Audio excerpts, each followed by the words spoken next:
6월 25일 새벽 말씀 묵상 시작하겠습니다. 하나님 아버지, 오늘도 주님께서 주신 이 날을 복되게 살아갈 수 있는 하나님의 사람들 될 수 있도록 오늘도 우리에게 말씀하여 주시고 그 말씀으로 우리의 삶을 붙잡아 주옵소서. 예수님 이름으로 기도드립니다. 아멘.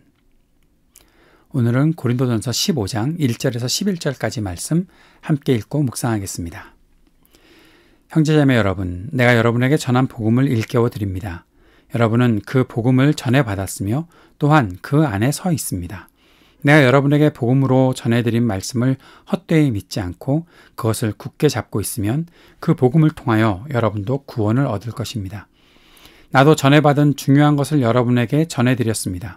그것은 곧 그리스도께서 성경대로 우리 죄를 위하여 죽으셨다는 것과 무덤에 묻히셨다는 것과 성경대로 사흘날에 살아나셨다는 것과 개바에게 나타나시고 다음에 12제자에게 나타나셨다고 하는 것입니다. 그 후에 그리스도께서는 한 번에 500명이 넘는 형제자매들에게 나타나셨는데 그 가운데 덜어는 세상을 떠났지만 대다수는 지금도 살아 있습니다. 다음에 야고보에게 나타나시고 그 다음에 모든 사도들에게 나타나셨습니다. 그런데 맨 나중에 다리 차지 못하여 난 자와 같은 나에게도 나타나셨습니다. 나는 사도들 가운데서 가장 작은 사도입니다. 나는 사도라고 불릴 만한 자격도 없습니다. 그것은 내가 하나님의 교회를 박해했기 때문입니다. 그러나 나는 하나님의 은혜로 오늘의 내가 되었습니다. 나에게 베풀어 주신 하나님의 은혜는 헛되지 않았습니다. 나는 사도들 가운데 어느 누구보다도 더 열심히 일하였습니다. 그러나 이렇게 한 것은 내가 아니라 나와 함께 하신 하나님의 은혜입니다. 그러므로 나나 그들이나 할 것 없이 우리는 이렇게 전파되고 있으며 여러분은 이렇게 믿게 되었습니다. 아멘. 고린도전서 15장은 그리스도의 부활, 또 죽은 사람의 부활에 대해서 강력하게 설명하고 있는 말씀입니다. 그래서 보통 부활장이라고 불리우고 있습니다. 그 중에 1절부터 11절까지는 그리스도의 부활을 말하고 있습니다.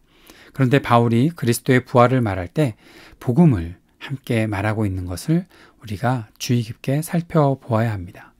바로 그리스도의 부활이 복음의 중심이다. 우리 믿음의 중심이라는 사실을 말하기 위해서 사도 바울은 지금 그리스도의 부활을 말하고 있는 것이고 그것을 복음이라는 말로 설명하고 있는 것입니다. 1절에서 사도 바울은 복음을 일깨워 드립니다 라고 말하고 있습니다. 바로 자신이 지금부터 말하려고 하는 것이 복음이라는 것이죠.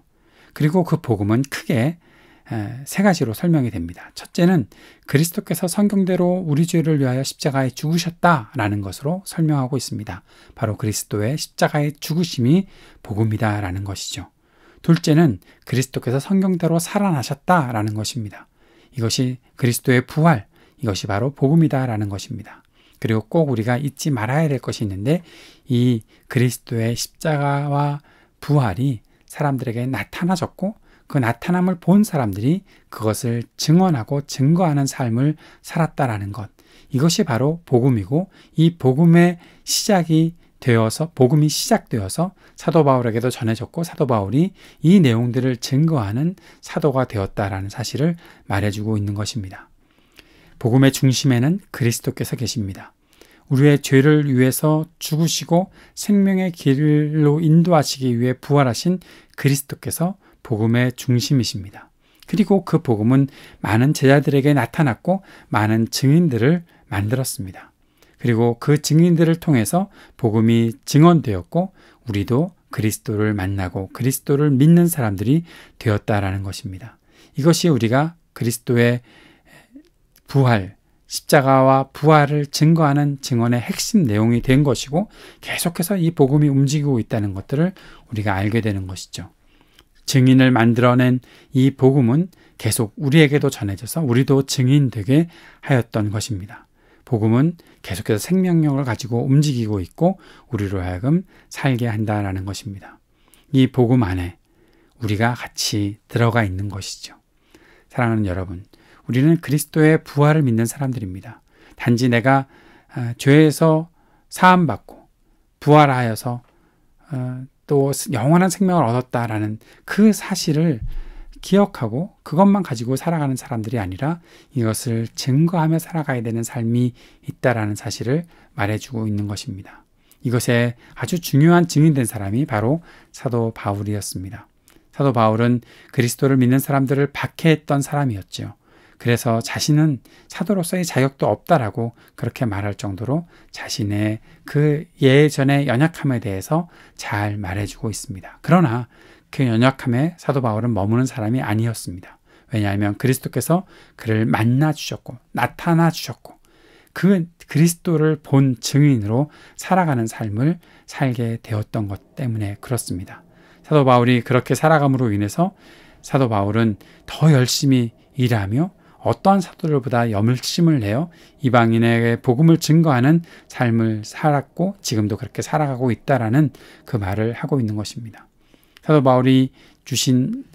바울로부터 전해진 이 말씀이 우리들에게 전해져 왔을 때 우리는 어떠한 마음을 가지고 살아야 하겠습니까? 그리스도의 부활을 믿고 있는 우리들은 어떻게 살아야 하겠습니까? 부활이 우리의 삶 속에 온전히 나타나고 또 내가 그 부활을 분명히 믿는 하나님의 사람으로 살아가야 된다는 사실을 기억하고 살아가는 것. 그것이 무엇일까요? 바로 증인된 삶.